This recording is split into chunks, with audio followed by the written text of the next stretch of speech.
Okey, untuk soalan nombor 6. Okey, tengok ni adalah tajuk gelombang juga. Kenapa tajuk gelombang? Sebab dia melibatkan gambar ni menunjukkan interference gelombang. Okey. Rajah 6.1 dan 6.2 menunjukkan corak gelombang air yang terhasil daripada dua sumber yang koheren, yang serupa. Sumber dia sama je.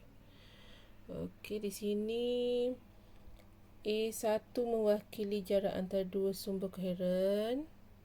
Gambar 6.1 A dia kecil, manakala gambar 6.2 A dia lagi panjang.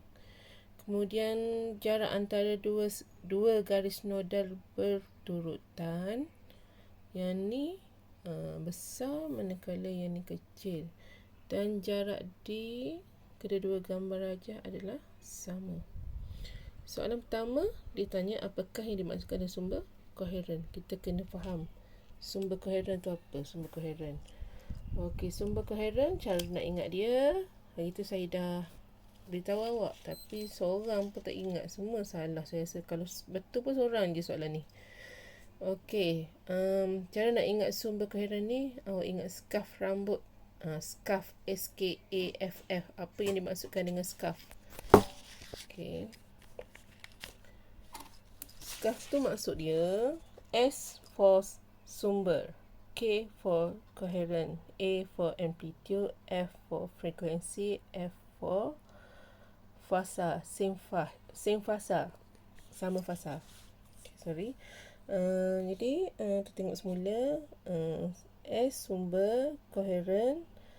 Sumber koheren ni dia mempunyai amplitude, frekuensi dan fasa yang sama. So jawapannya sama amplitude, sama frekuensi dan sama fasa. Okey, yang kedua B, soalan B. Perhatikan rajah 6.1 dan rajah 6.2. Bandingkan jarak antara dua sumber A. Okey, kita tengok balik sumber A. Yang ni jaraknya pendek, yang ni jaraknya panjang. So boleh kata A rajah 6.1 lebih kecil daripada A rajah 6.2. B2, bandingkan jarak antara dua garis nodal yang berturutan, iaitu X. So kita tengok X. Okey, X yang ni panjang berbanding dengan gambar 6.2. So jawapannya X rajah 6.1 lebih besar daripada 6.2. Bandingkan jarak antara sumber dengan pemerhati D. Okey, maksudnya orang yang buat eksperimen ni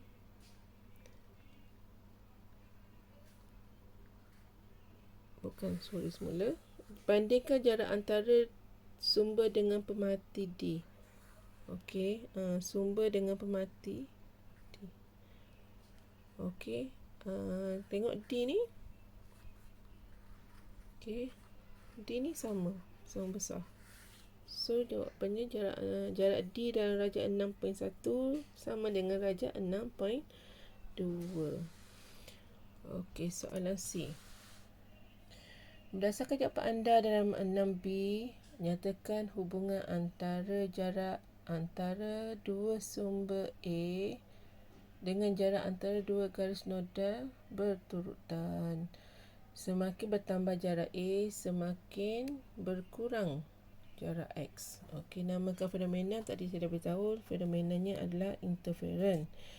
Apakah yang berlaku pada objek yang berada di titik P pada rajah 6.1? So kita tengok semula apa yang akan berlaku pada objek yang berada di P ni. Okey, so kalau tengok P ni, dia menyambungkan pertemuan. Okey, ni puncak, dia bertemu puncak. Lembah, dia bertemu lembah. Puncak bertemu puncak, lembah bertemu lembah. So disambung ni kita panggil sebagai garisan antinodal, iaitu garisan interference membina. Okey, interference membina. Interference membina ni maksudnya puncak jumpa puncak satu lagi, dia akan bertambah menjadi 2 kali ganda. Lembah bertemu dengan lembah yang lain, dia akan bertambah jadi 2 kali ganda. Dia punya nilai puncak tu dengan puncak yang satu lagi sama, sebabnya sumber dia sama. Okey, jadi kalau dari segi logiknya, okey, kawasan ni adalah menunjukkan interferon membina. Jadi bila berada di garisan ini, objek itu akan bergerak dengan amplitude yang maksimum ataupun sesaran maksimum. Okey. Objek tersebut akan bergerak dengan sesaran maksimum ataupun amplitude yang maksimum. Berikan sebab jawapan anda di atas kerana interferon membina. Itu jawapan dia. Ingat soalan nombor 7. Okey, tengok ni, tengok roket je tu tahu dah. Tajuknya tak lain tak bukan tajuk momentum. Okey, rajanan 7.1 menunjukkan roket yang digunakan untuk melancarkan sebuah kapal angkasa yang membawa bekalan ke stesen angkasa lepas antarabangsa. Enjin roket itu menggunakan prinsip keabadian momentum. So, prinsip keabadian momentum, kena ingat apakah prinsip keabadian momentum ni. Prinsip keabadian momentum menyatakan jumlah momentum adalah mala. Jumlah momentum adalah mala. Momentum adalah mala. Momentum adalah mala. Okey. Kenapa momentum tu mala? Mala ni maksudnya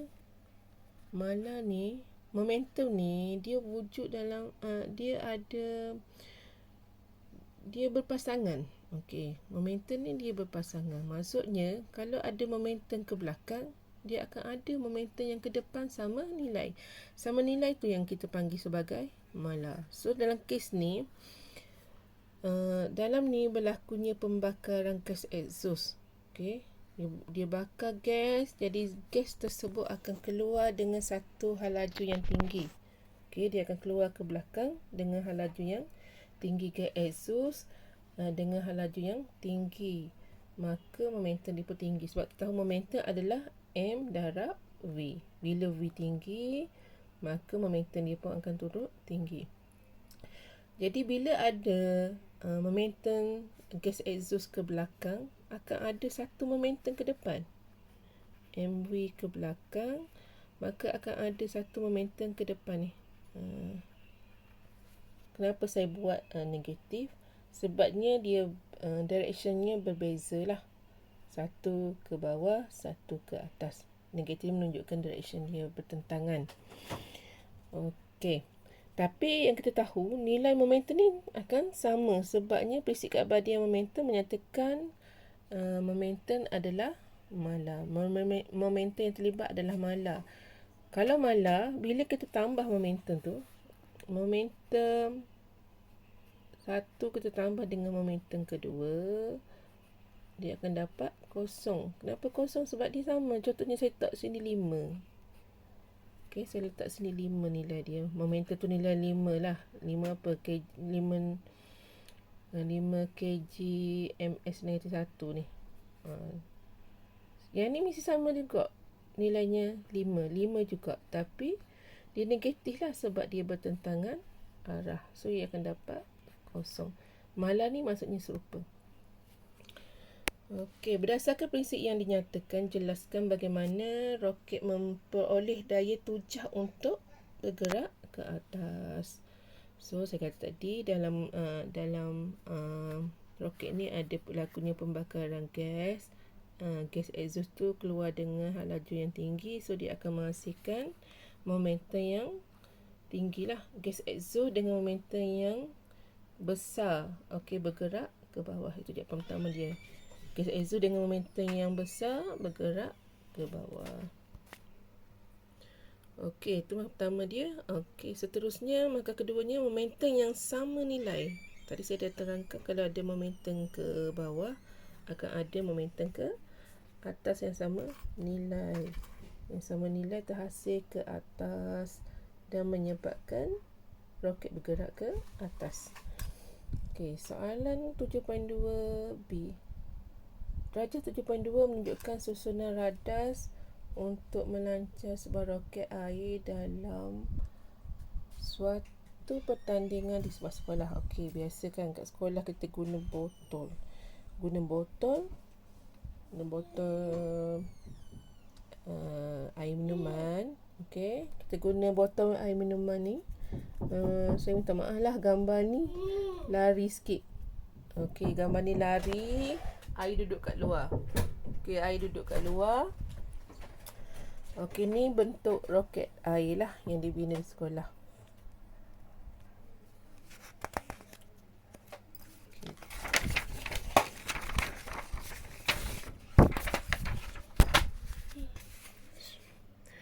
Okey, roket air tersebut bergerak tegak ke atas dengan laju awal 15 meter per saat. Hitung tinggi maksimum roket itu.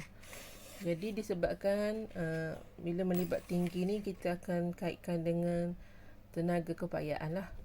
Dia bila bergerak, dia ada tenaga kinetik. Okey, prinsip keabadian tenaga pun terabadi kan, di mana tenaga kepayaan sama dengan tenaga kinetik. Tenaga kepayaan mgh, tenaga kinetik ialah setengah mv kuasa 2. Kita nak cari ketinggian ni, kita gantilah jisim dia. Lepas tu pencuitan graviti 10. Okey, disebabkan jisim roket tu sama, kita boleh potong dua ni.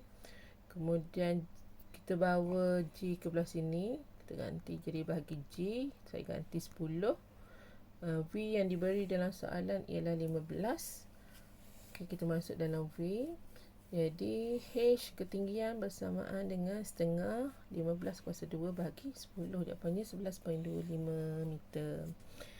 Soalan C. Cadangkan pengubahsuaian yang boleh dibuat kepada roket air di dalam 7B supaya ia lebih stabil dan boleh terbang. Ni ada dah ni stabil ni. Jawapan dia stabil. Okey, stabil dan boleh terbang lebih tinggi berdasarkan aspek-aspek berikut. Bentuk roket air. Okey, bentuknya aerodinamik. Bila aerodinamik ni dia mengurangkan apa? Mengurangkan rintangan lah. Okey, dapat mengurangkan rintangan angin. Yang kedua, tekanan udara dalam roket air. Tekanan dia mestilah tinggi. Bila tekanan tinggi, dia akan keluar dengan laju yang tinggi ke belakang. Okey, menghasilkan daya ke atas yang lebih besar. Struktur tambahan dia sayap. Okey, rata-rata ramai yang boleh jawab betul di bahagian ni. Sayap di bahagian ekor. Kenapa? Menghalang roket berpusing ataupun dia boleh menstabilkan roket itulah. Tak potong orang kata. Okey, soalan seterusnya. Soalan yang melibatkan daya paduan.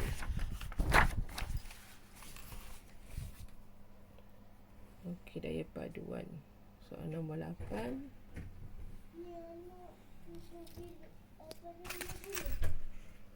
Rajak 6.8.1 menunjukkan dua daya 40 Newton dan 30 Newton yang berserenjang antara satu sama lain. Kombinasi dua daya ini akan menghasilkan satu daya paduan Fx. Okey, jadi Fy 40 Newton dan Fx ialah 30 Newton. Okey, soalan dia, apakah yang dimaksudkan dengan daya paduan? Daya paduan ni ialah hasil tambah satu atau dua vektor untuk menghasilkan satu daya tunggal. Ingat daya paduan. Okey, daya paduan ni ialah hasil tambah dua vektor ataupun lebih lah. Satu atau lebih. So daya paduan sama dengan F1 campur F2. Ni kita panggil sebagai daya paduan. Tapi kita tak boleh campur direct daya ni. Kita tengok juga arah mana daya tersebut. Maka daya paduan contohnya, kalau daya ni ke sana 5 Newton, kemudian sini dia bergerak 3 Newton.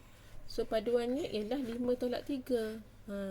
5 tambah tolak 3. Daya adalah kuantiti vektor. Jadi kita kena ambil kira arah dia lah. Tapi bila kita nak takrifkan daya paduan ialah hasil tambah satu atau lebih daya membentuk satu daya tunggal. Dia akan menghasilkan satu nilai daya je. Dia tak akan ada dah dua daya. Okey. Berdasarkan rajaan 8.1, hitung magnitud daya paduan FR. Okey, FR. Mana FR?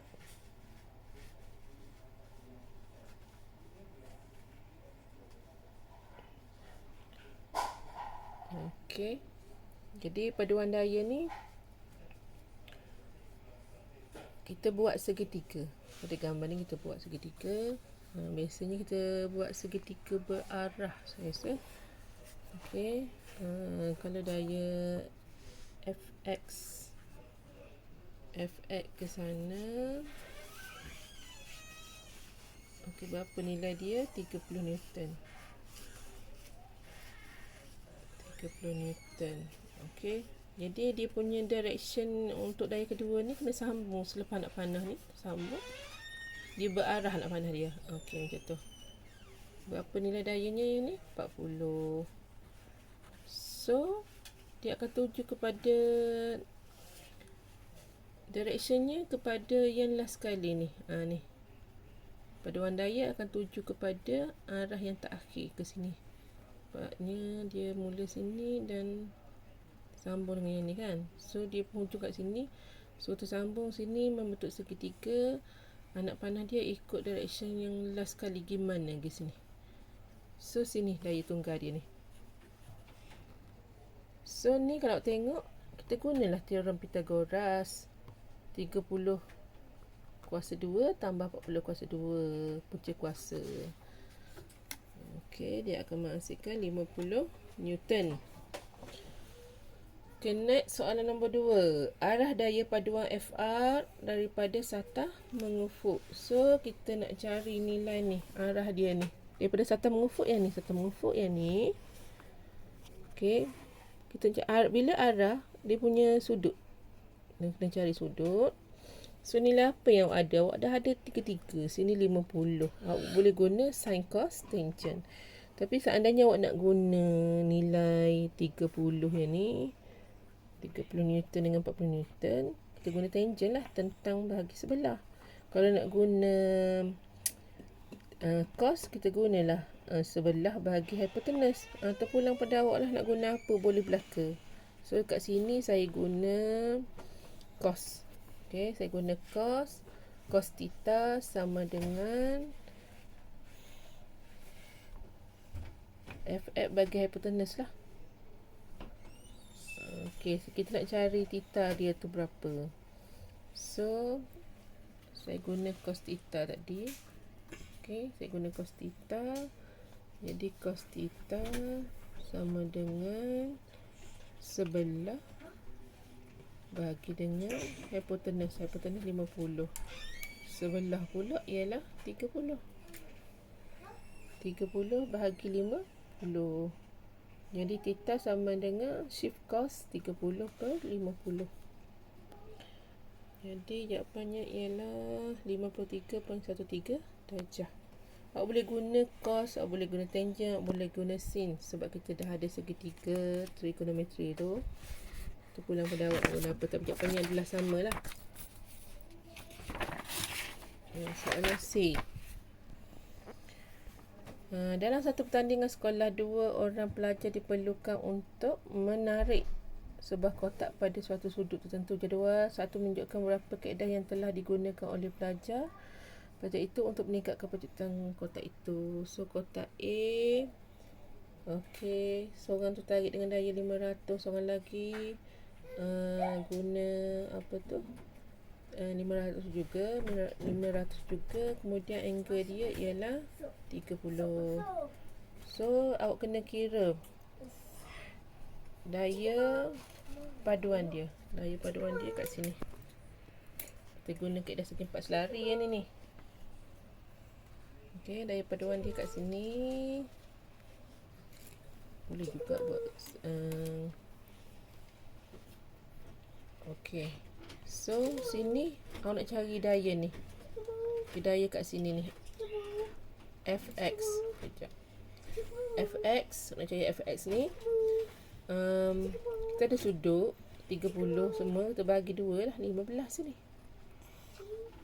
15 sini. Okey, nak cari ni sebelah bagi dengan hypotenuse. So sebelah bagi hypotenuse ialah cos. Cos 15 sama dengan Fx bahagi 500. Okey. So akan dapat jawapannya Fx. Okey, Fx dapat 482. Okey, ni untuk seorang. 482 Newton ni untuk seorang pelajar ni. Kalau sebab 2 orang, jawab darablah 2 dapat 965. Okey, untuk yang ni pun sama lah. Tapi guna cara yang sama tadi, saya kira dapat 1912. Ni daya paduan dia. Okey, daya paduannya masih lagi guna cos juga. Saya darab 2 sebab 2 orang pelajar dengan daya yang sama. Okey. Ni sudut 30 tapi daya dia bertambah. Manakala yang ni sudut dia bertambah, dayanya 100. So kira sama juga. Saya dah kira yang ni saya guna, masih lagi saya guna cos. Okey, kita nak cari Fx ni. Sudut dia 60, kita bagi 2. Bagi 2 dapat 30. So cos 30 sama dengan Fx. Okey, Fx per 1000. Saya buat terus lah 1000 sini. Okey, saya buat 1000 sini. Barat dawak pula. Okey, sini 1000. Saya bawa 1000 terus. 1000 cos 30. So dapat bila kita darab 2, kita darab 2 lah. Okey, daya paduan dia 2Fx ni. Okey, dapat daya paduannya sebanyak 17321. Okey, yang ni 17321, yang ni 1912, yang ni ialah 965. Jadi yang banyak sekali gambar yang kaedah B. Kaedah B paling banyak, kaedah C yang kedua dan kaedah A paling sedikit daya tasih. Berdasarkan jadual 1, nyatakan ciri-ciri yang sesuai untuk meningkatkan pecutan kotak itu. Berikan satu sebab bagi kesesuaian setiap ciri tersebut. So tengok balik tadi. Okey. Tengok balik tadi.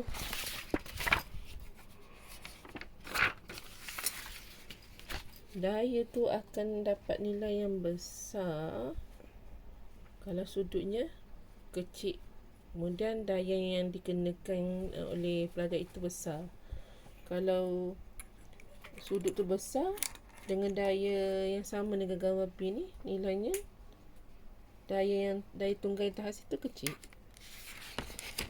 So magnitude daya tarikan mestilah daya tarikan yang besar untuk menghasilkan daya paduan yang besar. Okey, sudut antara dua daya, kita tengok ni, lepas kita kira sudut dia mesti kecil. Okey, dia boleh menghasilkan daya paduan mengufuk yang besar.